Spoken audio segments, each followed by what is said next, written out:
Goedemorgen allemaal, and good morning to you all. First of all, I really would like to thank Safripol for inviting me to this conference. Unfortunately, I couldn't be there in person to join you all, but I sincerely hope that my address will provide a complementary perspective to the conference. So today I will be speaking on behalf of the World Plastics Council as chair of the World Plastics Council.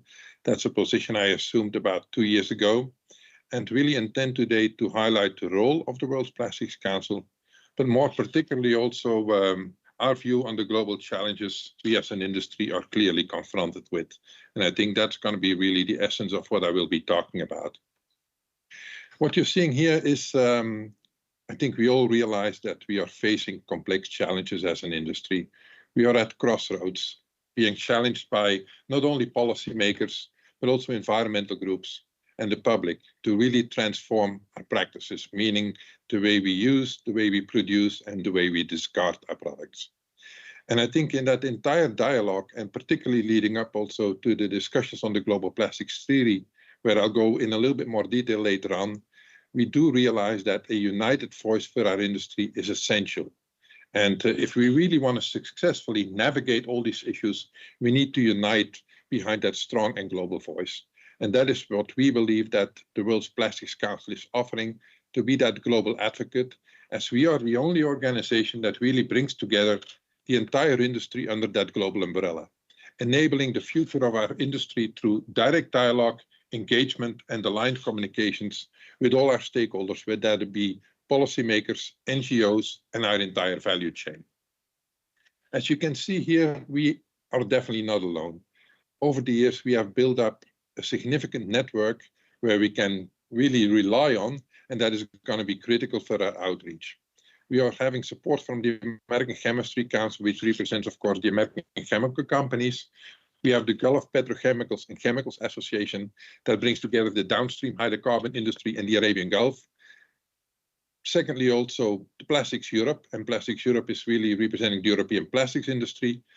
But more importantly for me is the Global Plastics Alliance. I think the Global Plastics Alliance is representing the Global South, and it brings really together companies, governments, and non-profits working together to what we aim as a mission from the plastics industry, to reduce plastic pollution and create a more sustainable future.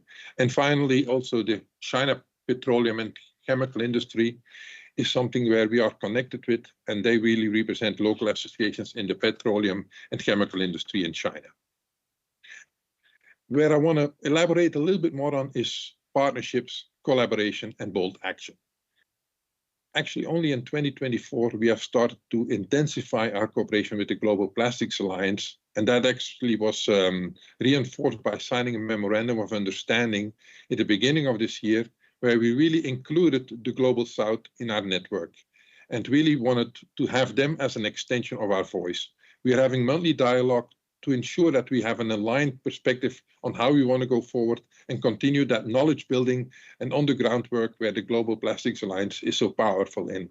We are also supporting the members with Operation Clean Sweep licensing fees in order to make sure that we can support them where needed in their respective countries. And we are, of course, including GPA members' case studies into our local World Plastics Council website. A more recent activity, and again, really connecting to that Global South, is our cooperation with the Global Plastic Action Partnership. For those who are not familiar with this, it's really part of the Center for Nature and Climate of the World Economic Forum, and we have been connecting with them both in Ottawa during INC4, but also looking forward to cooperating again with them during Climate Week in New York coming up the week of 22nd of September, where we will have a significant dialogue, including also with UNEP's Executive Director, Inger Anderson, on suitable financial mechanisms. So very proud on our cooperation and collaboration with both the Global Plastics Alliance and the Global Plastic Action Partnership. And here we just see a representation of where we as World Plastics Council are active, what our outreach is, and where we believe we can provide really that global unique voice that our industry so desperately needs in these discussions. Now, just to talk a little bit more on our mission as the World Plastics Council, I already indicated we are operating on a global scale. We represent today about 80% of the global plastics production, which is significant and really provides that opportunity to really represent us properly. We are the only global plastics association that is really consulting with the United Nations as well, and really trying to build that understanding for a sustainable and circular plastics industry. And firmly believe as well that we have, in the meantime, built up a reputation and a credibility that allows us to reach out to national, international policymakers and NGO leaders of the world. So I think those relationships are critical, and we believe it enables us to move our business forward in a positive way. We wanted to make sure as well that the World Plastics Council, we were very focused in our approach, and therefore we have only 3 very specific focus areas. One is clearly, of course, directed towards the Global Plastics Treaty, and I'll elaborate quite a bit more on that going forward. Very closely connected to that is the Basel Convention. I think you all know that the Basel Convention is today the only legal binding instrument that aims to protect human health and the environment by controlling the cross-border movement of plastic waste. And I'll talk a little bit more into that extent on how we are engaging as an accredited observer in that space. And then finally, and I mentioned that already very briefly, we work in partnership with our network to prevent leakage of plastic waste into our oceans and making sure that we, in our own backyard, have practices that avoid further marine pollution or actually also leakage of plastics in the environment. So that's really our focus. And before I dive into the Global Plastics Treaty, wanted to give a very short perspective on the Basel Convention, because the Basel Convention, as I indicated, is the legal instrument that controls transboundary movement of hazardous waste.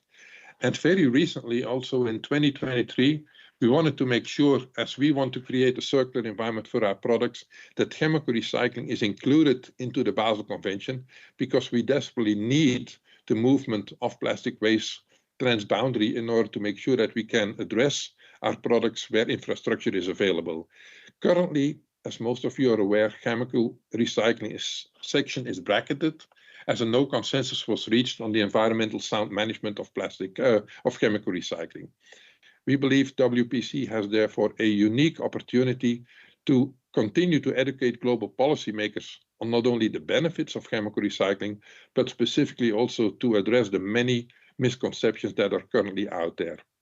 To that extent, we work very closely together with the ICCA Trade Working Group, and we have developed a strategy paper not only on plastics and trade, but we want to make sure as well that we continue to build on the knowledge that we are gathering and really presenting these materials and these guidance documents at multilateral venues, whether that be at the WTO, OECD, or even in the INC process. Very recently, we also partnered with the Ocean Recovery Alliance, and I think that's going to be a very powerful white paper that we are developing leading up to INC 5, and really looking at how recycling ecosystems can assist countries in a just transition, also highlighting the role of chemical and mechanical recycling for our industry to create that circular transition we so desperately need to avoid plastics pollution.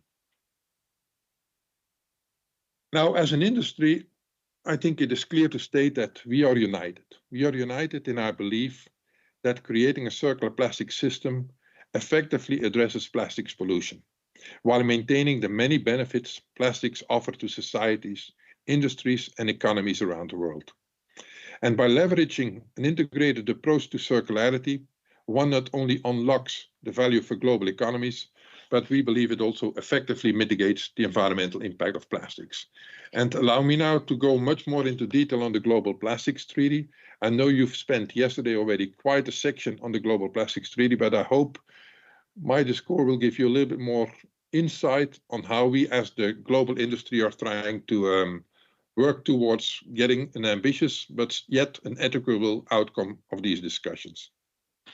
I think you're all familiar with the process. I don't need to elaborate on that. I think we are now really at the stage leading up to INC 5, which should be the final agreement and the conclusion coming up in Busan in Korea. And then afterwards, this INC process should lead to a COP in 2025.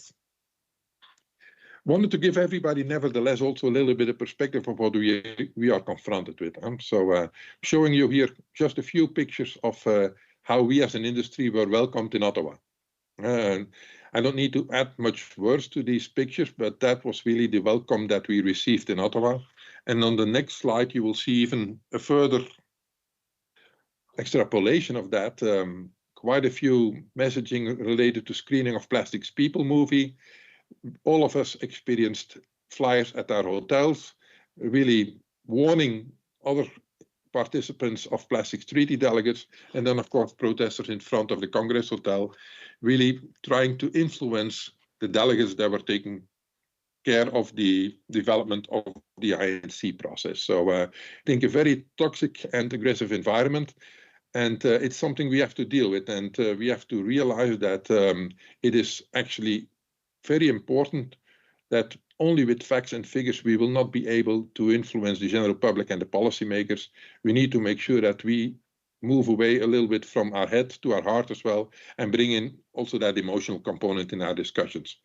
We, as the World's Plastics Council, made sure that we organized multiple events, and I think our events continue to be very well attended. And as an industry, we aim really to bring key stakeholders together in a process and build bridges towards an achievable yet ambitious global agreement. It became very apparent during these discussions that intense collaboration combined with a strong willingness to work towards a common solution where we avoid plastics leaking in the environment while preserving the benefits plastics bring to society was embraced by all participants.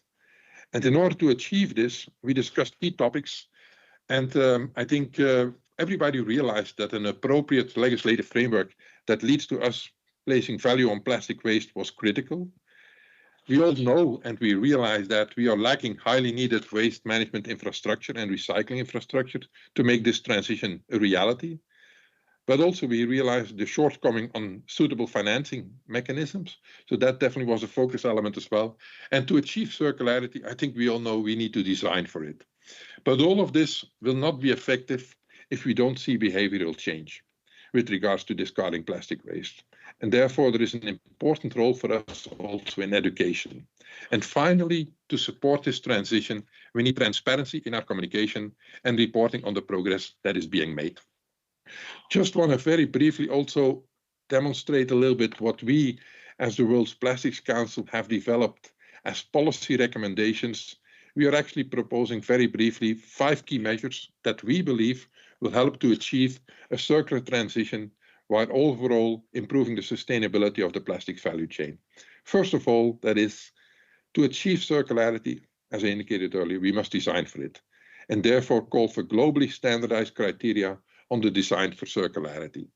Secondly, to create demand for recycled plastics and stimulate investments, we call for clear and time-bound national or regional targets for the inclusion of recycled content in plastic products.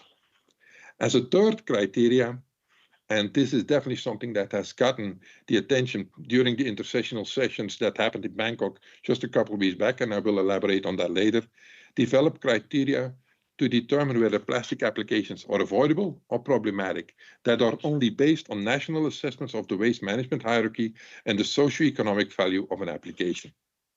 As a fourth particular recommendation from our side, we do realize that today still 3 billion people across the globe lack access to proper waste management. The agreement should really promote financing mechanisms such as extended producer responsibility systems and prioritize much needed infrastructure development that is catered to local circumstances. And then finally, measures to support the trade of plastic waste. I did talk already about the Basel Convention, so that plastic waste and recycled feedstock can find their way to an environmental sound waste management solution and into the production of recycled plastics across national borders.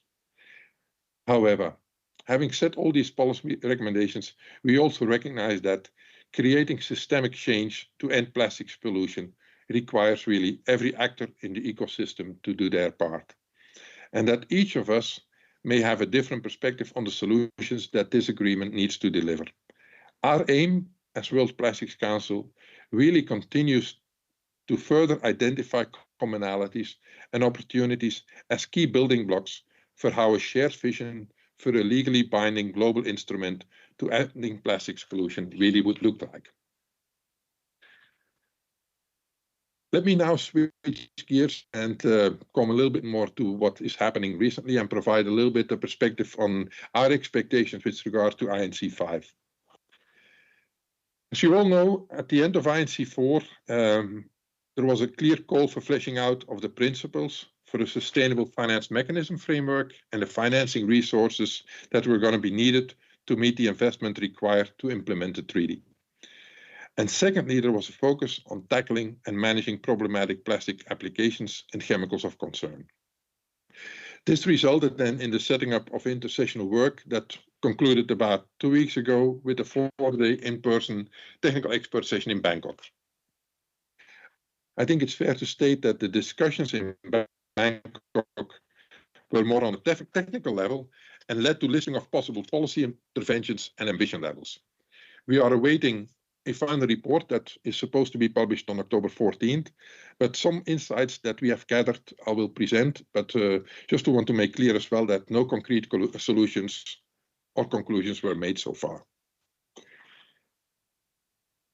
want to also provide a little bit of perspective of some other significant event that happened over the past couple of weeks, and that is really in the balance of power.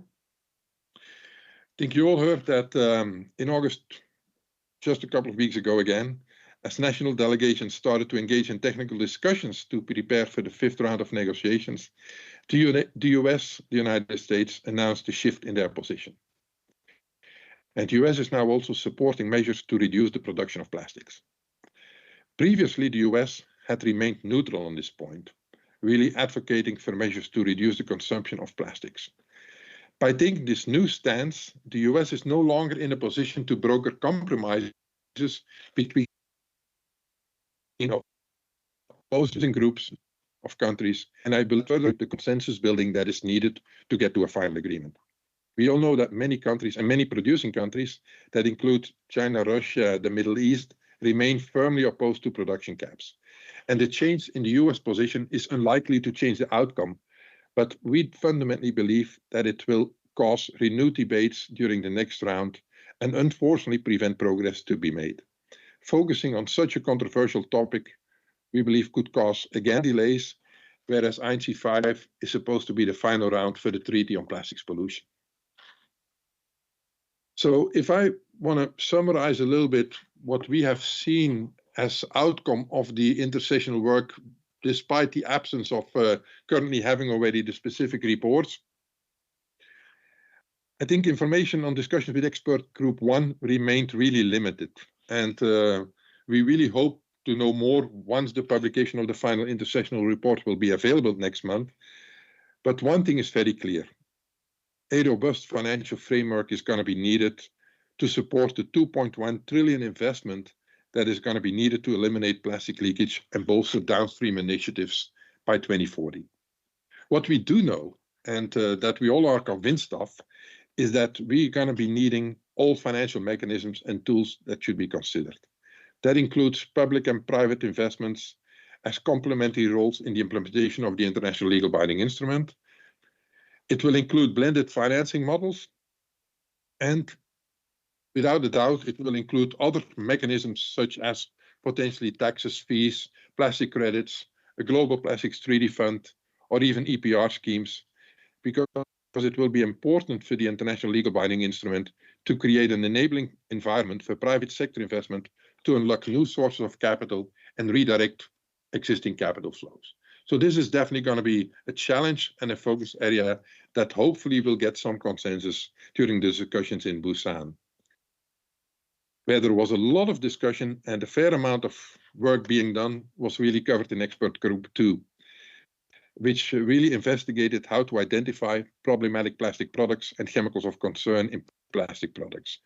This was one of the main objectives of the Bangkok talks, as several countries want to establish some kind of list for global product bans, but with nothing conclusive on the table so far. I think if I want to summarize some of the key takeouts from the discussion, there was definitely a convergence on product design, fully aligned with our priority for policy. There was additionally more conversion and more debate on chemicals of concern, but the divergence was really happening on product classification. And really, to that extent, diverse national circumstances are definitely a key area to address. We continue to see an ongoing debate on chemicals of concern. There was no really consensus being reached, but definitely multiple calls for greater transparency. And 5 potential approaches were discussed by national experts in that extent. All in that regard really asking to have a combination of hazard-based screening to identify and risk assessments to determine control measures and possible exemptions. So I think also in that extent, a lot of discussion has been going on. We as an industry have been working very hard together with ICCA to develop at least a framework and a tool that will enable mainly governments in their local circumstances to identify chemicals of concern and really do that on a scientific basis. Let me start to work towards the end of my presentation and give a little bit an outlook towards IC5. As you all know, no final conclusions have been reached so far. Experts really emphasize the importance of a shared understanding of key definitions, avoidable, regrettable substitutions, as well as ensuring accessible and affordable alternatives. There needs to be a clear focus on innovation, new technologies, and improved recycling and waste management infrastructure. I think it's also important that the existence of other multi-environmental agreements, like the Stockholm Agreement or the Global Harmonized System of Classification and Labeling of Chemicals, shortly known GHS, are not seen by the negotiators as an alternative to the control of chemicals in plastics.